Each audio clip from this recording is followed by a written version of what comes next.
Well, I think it's a question that's not really a question. It's a question that infers many other questions. And some of the things that it infers that are obviously not true is that poor people are by inference more creative and wealthy people are less creative. I don't agree with the notion that poverty somehow confers creativity. I think people are creative in spite of poverty. Poverty is an inhibitor of creativity. There are many things that people all around the globe could be doing if they were not looking for basic subsistence, etc. So poverty is not necessarily an arbiter of creativity in that way, and wealth doesn't necessarily prohibit creativity. I think the question for me is really about class and creativity. When we talk about wealth and creativity in London, in a city that, yes, is one of the wealthiest cities in the world, but is also one of the most divided cities in the rich world. And it's interesting because Simon says Hackney wasn't that interesting, but now it is. But interesting to whom? Because I grew up going to the Hackney Empire 5 times a week as a child, and it was one of the most interesting places in London for me, as was Brixton when I grew up. But Brixton and Hackney are no longer interesting for people like me because we don't live there anymore, right? So when we say interesting, for who do we mean interesting? You understand? And I think it's all of those conversations that make this conversation quite fascinating and quite interesting in a city like London. But I will also say we cannot ignore the fact that rich people need poor people to be rich by definition. And we like to ignore that and call you a Marxist or whatever else if you bring up this kind of unfashionable things like class struggle. But by definition, rich people need poor people to be rich. And for me, a place like London where those cleavages are visible, at least to someone of my inclination every day, makes London interesting, and we find ways to be creative in spite of maybe not feeling represented in the places that we're now told are cool. In fact, they become cool because we've moved out, even though we made them cool in the first place. So Notting Hill Carnival is now a lot cooler for some people than it was in the 80s, but for me in the 80s was when it was at its peak of cool. So I think it's also about who gets to define what is interesting. I don't think that's up for debate, but why is London creative? How did it become to be creative? And more importantly, how did it become to be rich? These are all the things that we cannot allow to be obscured as we hold up this picture of Canary Wharf. What is directly opposite Canary Wharf? It would have been more interesting if we took a zoom back and we looked at the overwhelmingly Bengali council estates that only provide security for this place, you know, that have to look at this every day. That would have been a more interesting picture to me. And those people are not less creative because they have less money or because they're not in this rather, in fact, quite barren and uninteresting place. So to me, London is massively interesting. I just think I would probably disagree with many people as to why and as to what is interesting about London. I think it's kind of the wrong question in a sense. You know, we're focusing on a very, very rich particular elite, and in this conversation it seems to mostly have been about foreign rich people that live here as if they are not rich people born in England. But there's a much bigger conversation because the only wealth divides are not just between people who are billionaires and people who are on benefits. They're on every rung of the ladder, if you like, has a different divide on it, and we tend to ignore the social forces that we agree with. So, for example, people talk about the free market, just to give one example, the free trade and things of this nature. They refuse to recognize immigration control, for example, as a policy that benefits them.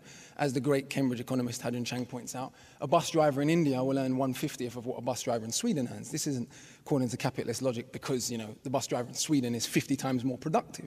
It's because immigration control prevents workers in Sweden from having to compete with workers in India who are often better qualified, harder working, etc., etc., etc. So this whole debate will always be colored by what we choose to see and choose not to see, if that makes sense, based on our experiences and based on the social forces that affect us. So from my perspective, I don't know if it makes a huge difference. There weren't that many oligarchs or the same amount of quote-unquote oligarchs living in London in the 80s, but the same divisions, the same structural problems, the same cultural problems existed in the 80s just as they exist today. The emerging white middle classes. Yeah. Right? And even that, the cleavage of race within this city is something we like to not talk about because it makes people uncomfortable. But Ladbroke Grove, a historically African-Caribbean neighborhood, the home of the carnival, a piece of creativity that came out of the murder of Kelso Cole Crane back in the 1950s, and local activists created what has now become the largest street festival in Europe. But look at the content of that festival and what's permitted to go on at that festival that is supposed to be a celebration of African Caribbean culture. It isn't that anymore. Give me an example of that. So Ladbroke Grove, even Notting Hill Carnival itself is now gentrified. It closes at 7 o'clock. You're allowed to play acid house music. Anyone's allowed to apply for a permit to perform there.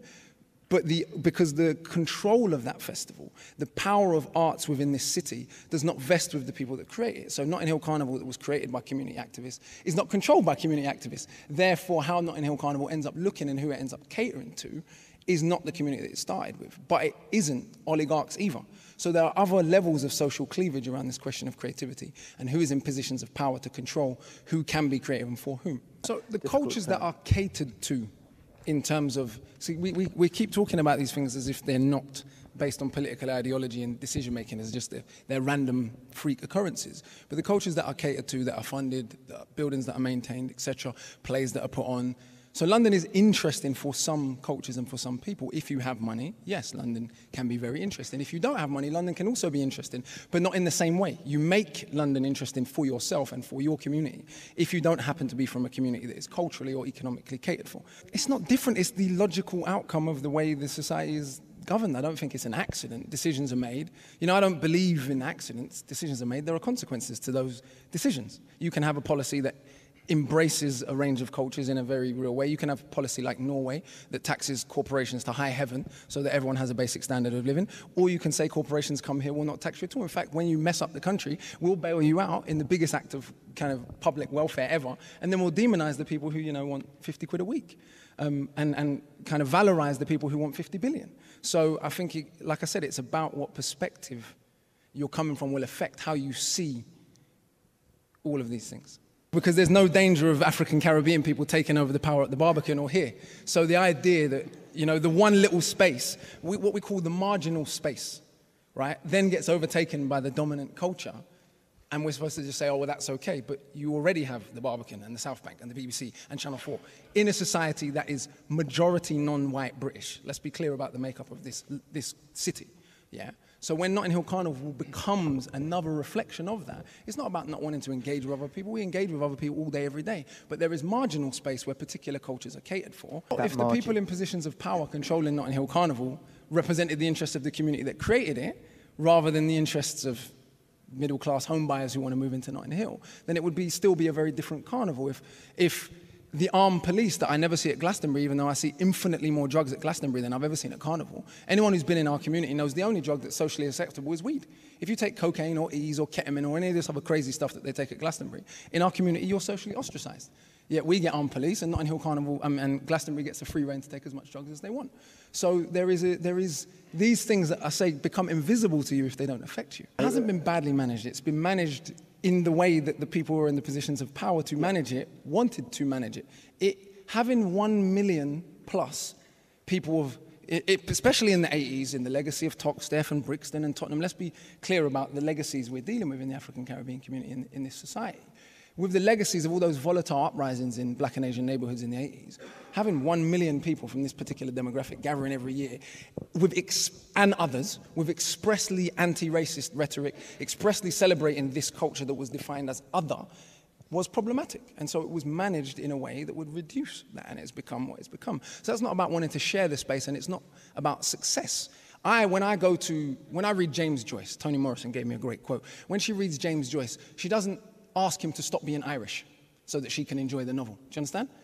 She wants him to maintain his authentic Irishness so she can enjoy it. There are some people who would like to enjoy African Caribbean culture just without African Caribbean people. And Notting Hill Carnival is a very real reflection of that. Like I said, things that benefit us and that we morally agree with are invisible to us. So if we go and have this discussion, not in the privileged space of the V&A, but in a working class community where people are being moved out, and ask them what they think, the response is going to be the complete opposite. Of course they're going to say they care about being moved out of the neighborhood that they've lived in since their great-grandparents were here, because they've now apparently got one too many bedrooms and they've got to pay extra tax on that. As if their work and the sweat of their brow and all of these other things have not contributed to the society in which they live, far more than the people that are here that have robbed billions of pounds from the society but are not going to have to move out of anywhere. So people are not stupid. They can see the injustice before them and the way that policy favors some people over others. But those of us that benefit often make that policy that benefits us invisible to us. But the market doesn't do what it does. That's what I'm saying. This myth of the free market is because people ignore things that they morally agree with. Child labour is legislated against. In 1819, when the child labour legislation came in, guess what? People who were in favour of the so-called free market opposed it and said, you cannot interfere with the market. They didn't recognize, they didn't recognize the fact that the immorality of child labour as something that the government should get involved with. That was quote unquote big government. Today, how many people in this society would agree that children should labour in factories? None, right? Because it's become socially normal. If I were in charge, there would be more social housing, there would be more representation, but that's natural for someone from my background and my political inclinations. Someone from a different background and a different set of political inclinations and a different living experience may view the city in a different way. But what do you mean by tedious and safe? You know, if you were living in the rough part of town, you wouldn't view London as tedious and safe. So it's easy for us to sit here and say, oh, it's so cool living near to these poor people who can't quite make it. Oh, it's just lovely. You know, it's dangerous, but we're protected from it because we've got privilege, you know. It's nonsense. But you go and talk to people who are living in it, who are struggling day to day, who are having to use food banks, and they don't find London very tedious at all. London's actually quite dangerous for those people. I'm not saying there was good old days. As I stated in the beginning, these issues have always been there and will continue to be there. And depending where you're at on the social fulcrum, so to speak, will depend on how you feel about them. If you can afford to live in Kensington, naturally you'll be able to blasé, just say, well, change is change, don't worry about it, while I've got my flat in Kensington. If you live on a council estate in Hackney, you know, and your parents work 2 jobs, infinitely harder than most of us in this room probably is, you know, a nurse and, you know, a doctor, you know, at a poor paying NHS hospital, then maybe you'll see things completely differently. And you'll be resistant to change because your position on the social ladder is much less secure. I'm saying what's being said here is that you've got to be ready for change. I'm saying from a position of social stability, inclusion, representation within a society, economic privilege, gender privilege, etc. It's very easy to say that. I just think they are. It's a totally irrational. No, it's not it's not a totally irrational prejudice. I know a few people that work in finance. I used to get the train to Romford when I played for West Ham as a child from Liverpool Street every week, and 4 times a week in fact, and see the life that's in there. If you look at somewhere like, even somewhere that's kind of relatively liberal and wealthy like Shoreditch House, they ban suits from coming there for a reason. Because the image of the guy with his briefcase and that particular banking aspect just isn't that interesting.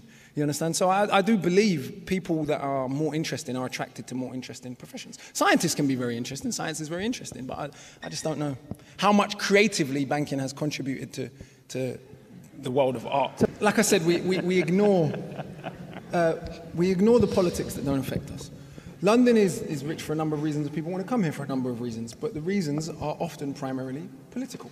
So, for example, if we take the Caribbean community, why did they leave sunny Jamaica and St. Lucia and Trinidad to come here?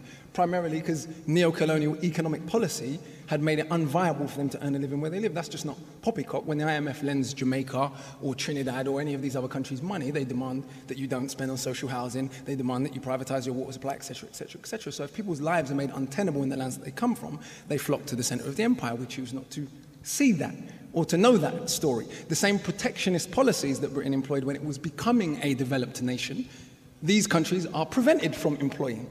Does that make sense? So when we look at how a country becomes rich, free market economists become very selective about what they choose to remember and what they choose not to remember.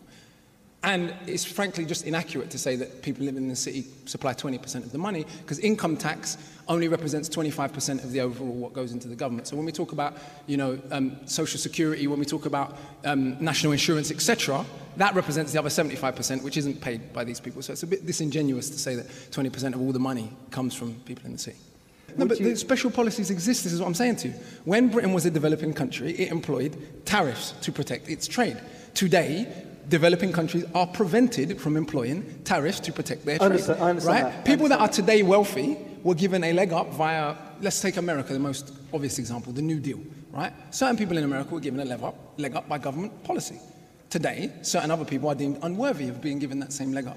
All I'm saying is, if I was in charge, I'd try and give as many people a leg up as possible, and people that squander the national economy would not be rewarded with billions of pounds of public money. These people that believe in the free market are happy to take socialism from tax money when they mess up their business. Make up your mind, which is it? That's all I'm saying. I'm not demonizing anyone in a particular profession. I'm saying we're all humans. I'm against one group of people being disproportionately rewarded for what they contribute. Nurses contribute infinitely more.